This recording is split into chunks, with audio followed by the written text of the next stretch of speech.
नमस्कार दोस्तों, चलिए जानते हैं उत्तर प्रदेश की आज की 25 बड़ी खबरें। उससे पहले आप कमेंट करके बताएं कि आप किस जिले या गांव या शहर से ये वीडियो देख रहे हैं। अगर आप हमारे चैनल पर नए हैं तो वीडियो को लाइक और चैनल को सब्सक्राइब जरूर कर लीजिए। चलिए शुरू करते हैं आज की अहम खबरें। वाराणसी में सबसे बड़े खेल मेला का आज से शुभारंभ, पीएम मोदी करेंगे उद्घाटन, सीएम योगी रहेंगे मौजूद। जी हां दोस्तों, वाराणसी में सबसे बड़े खेल मेला का आज से शुभारंभ होने जा रहा है। पहली बार 72वीं राष्ट्रीय सीनियर महिला एवं पुरुष वॉलीबॉल प्रतियोगिता की शुरुआत सिगरा स्थित डॉक्टर संपूर्णानंद स्पोर्ट कॉम्प्लेक्स में होगी। काशी के इतिहास का यह सबसे बड़ा खेल मेला होगा। इसका उद्घाटन प्रधानमंत्री नरेंद्र मोदी वर्चुअल माध्यम से करेंगे। शुभारंभ समारोह में शामिल होने के लिए मुख्यमंत्री योगी आदित्यनाथ एक दिन पहले ही वाराणसी पहुंच चुके हैं। प्रतियोगिता में देश की कुल 58 टीमें हिस्सा ले रही हैं। 30 टीमें पुरुष और 28 टीमें महिला वर्ग की शामिल हो रही हैं। नए साल में 5 लाख शिक्षकों और कर्मचारियों की ये छुट्टी बहाल, जाने 2026 के कैलेंडर में और क्या है खास। जी हां दोस्तों, बेसिक शिक्षा परिषद के स्कूलों की अवकाश तालिका जारी हो गई है। सचिव सुरेंद्र कुमार तिवारी की ओर से जारी वर्ष 2026 के कैलेंडर में वसंत पंचमी का अवकाश बहाल कर दिया गया है। प्रदेश के 1 लाख से अधिक परिषद स्कूल प्राथमिक कक्षा 1 से 5 और उच्च प्राथमिक स्कूल कक्षा 6 से 8 में कार्यरत 5 लाख से अधिक शिक्षकों और स्टाफ को 2024 तक वसंत पंचमी का अवकाश मिला था। पिछले साल 2025 में वसंत पंचमी का अवकाश केवल प्रयागराज में मिला था, लेकिन अन्य जिलों में यह छुट्टी कटने पर शिक्षकों ने काफी विरोध किया था। न्यू आगरा में 14.6 लाख लोगों को बसाने का होगा इंतजाम। 12,200 हेक्टेयर जमीन पर बसेगा सुंदर शहर। जी हां दोस्तों, यमुना प्राधिकरण के फेज 2 में आगरा जिले के 58 गांव अधिसूचित हैं। इन गांवों में 12,200 हेक्टेयर जमीन पर न्यू आगरा अर्बन सेंटर विकसित किया जाएगा। इस नए शहर में 14.6 लाख लोगों के बसाने के लिए सभी मूलभूत सुविधाएं विकसित की जाएंगी। पर्यटन, उद्योग और वाणिज्य सुविधाओं के विकास से लगभग 8.5 लाख लोगों के लिए रोजगार के अवसर पैदा होंगे। पर्यटन व हरित क्षेत्र पर विशेष जोर दिया जाएगा। प्रदूषण मुक्त उद्योगों को प्राथमिकता दी जाएगी। रिश्वत नहीं दी तो बदल दिया पैतृक खेत, किसान आत्महत्या मामले में चकबंदी अफसरों समेत 8 पर एफआईआर हुई दर्ज। जी हां दोस्तों, शाहबाद कोतवाली क्षेत्र के सिकंदरपुर नरकतरा निवासी कल्लू ने बेटे की मौत के मामले में एफआईआर दर्ज कराई है। रिपोर्ट के अनुसार कल्लू ने बताया कि चकबंदी प्रक्रिया के दौरान कानीगोय वीरपाल, बंदोबस्त अधिकारी पीसी उत्तम और उप संचालक चकबंदी ज्ञानेश त्रिपाठी ने पैतृक खेत को यथावत रखने के लिए उनसे 50,000 रुपए की मांग की थी। रुपए न देने पर उनका पैतृक खेत गाँव के ही एक अन्य व्यक्ति को दे दिया गया, जबकि उन्हें बदले में दूसरा खेत देने को कहा। बेटे राजकुमार उर्फ राजू ने विरोध किया। इसी मामले को लेकर 19 दिसंबर को गांव के ही कुछ लोगों ने राजू के साथ मारपीट कर दी। इससे आहत राजकुमार ने एक वीडियो बनाकर सोशल मीडिया पर डाला और अगले दिन 20 दिसंबर को आत्महत्या कर ली। कल्लू की शिकायत पर शनिवार को पुलिस ने उप संचालक चकबंदी, बंदोबस्त अधिकारी और लेखपाल और गाँव के कुछ अन्य लोगों सहित कुल 8 लोगों पर एफआईआर दर्ज की है। कोतवाल जितेंद्र सिंह ने बताया कि मामले में रिपोर्ट दर्ज कर सभी आरोपी की गहन जांच की जा रही है। जांच के आधार पर आगे की कार्रवाई की जाएगी। कुदरत का करिश्मा, डॉक्टर ने मृत घोषित किया, घर पर फ्रिज में रखने के बाद हो गया जिंदा। जी हां दोस्तों, उत्तर प्रदेश के कन्नौज जिले से एक ऐसी हैरतअंगेज घटना सामने आई है जिसने सभी को हैरान कर दिया है। कोई इसे कुदरत का करिश्मा बोल रहा है तो कोई डॉक्टरों की गंभीर लापरवाही कह रहे हैं। गुरसहायगंज कस्बे में एक व्यक्ति को डॉक्टर ने मृत घोषित कर दिया था। लोग सब घर लाए और फ्रीजर में रखकर रिश्तेदार का इंतजार करने लगे तो अचानक मृत घोषित व्यक्ति जिंदा हो गया। इस चमत्कार को देखकर जहां परिजनों की आंखों से बहते आंसू खुशी में बदल गए, वहीं इलाके में यह घटना चर्चा का केंद्र बन गई है। लखनऊ में एआई सिटी के लिए खाका तैयार, 60% में कोर जोन, 40 में सामाजिक सुविधाएं होंगी उपलब्ध। जी हां दोस्तों, लखनऊ में प्रस्तावित आर्टिफिशियल इंटेलिजेंस का विकास 2 हिस्सों में होगा। यह परियोजना प्रदेश की आर्थिक दिशा को नई गति देने के साथ ही यूपी को वैश्विक टेक मानचित्र पर एक मजबूत पहचान दिलाने का काम भी करेगी। लखनऊ की एआई सिटी के लगभग 60% क्षेत्रों को कोर जोन के रूप में विकसित किया जाएगा, जहां AI innovation centre, tech park और रिसर्च सुविधाएं होंगी। शेष 40% क्षेत्र में आवासीय, व्यावसायिक व सामाजिक सुविधाएं उपलब्ध कराई जाएंगी। सोना बाबू में फंस गया चांदी कारोबारी, युवती के चक्कर में गवाए 55 लाख रुपए। जी हां दोस्तों, युवती की मीठी मीठी बातों में फंसकर कानपुर के चांदी कारोबारी ने 55 लाख रुपए गवा दिए। युवती ने भरोसे में लेकर कारोबारी को कैलिफोर्निया की कंपनी का काम दिलाने और निवेश पर कई गुना मुनाफे का झांसा देकर रुपए ट्रांसफर कराए। रुपए मांगने पर कारोबारी को ठगी का एहसास हुआ। उन्होंने साइबर थाने में रिपोर्ट दर्ज कराई है। साइबर सेल के मुताबिक ठगी कैलिफोर्निया से की गई और वहीं का आईपी एड्रेस मिला है।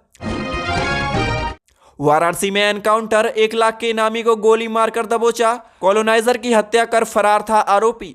जी हां दोस्तों, वाराणसी में कॉलोनाइजर महेंद्र गौतम की हत्या में शामिल शूटर से पुलिस का एनकाउंटर हुआ है। शूटर के पैर में गोली मारकर उसे दबोच लिया गया है। सारनाथ की अरिहंत नगर कॉलोनी फेज 2 में पिछले साल 21 अगस्त को कॉलोनाइज की हत्या हुई थी। दबोचे गए शूटर पर 1 लाख रुपए का इनाम घोषित। पैरों पर तोड़े डंडे, उखाड़ लिए नाखून, दूध विक्रेता को दी डिग्री, गिड़गिड़ाता रहा पीड़ित पर नहीं आई दया। जी हां दोस्तों, उत्तर प्रदेश के आगरा जिले से हैरान करने वाला एक मामला सामने आया है।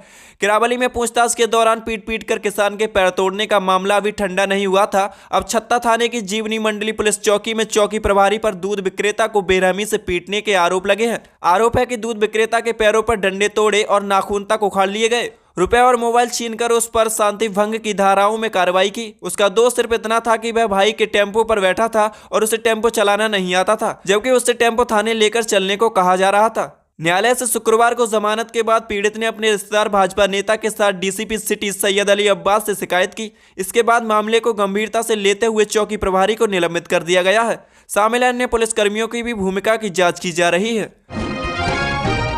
मथुरा पहुंचे मोहन भागवत, सीएम योगी और गृह मंत्री अमित शाह के साथ करेंगे अहम बैठक। जी हां दोस्तों, आरएसएस के संघ संचालक मोहन भागवत रविवार सुबह मथुरा पहुंचे। संघ प्रमुख के आगमन को लेकर रेलवे स्टेशन और आसपास के इलाकों में सुरक्षा के पुख्ता इंतजाम किए गए थे।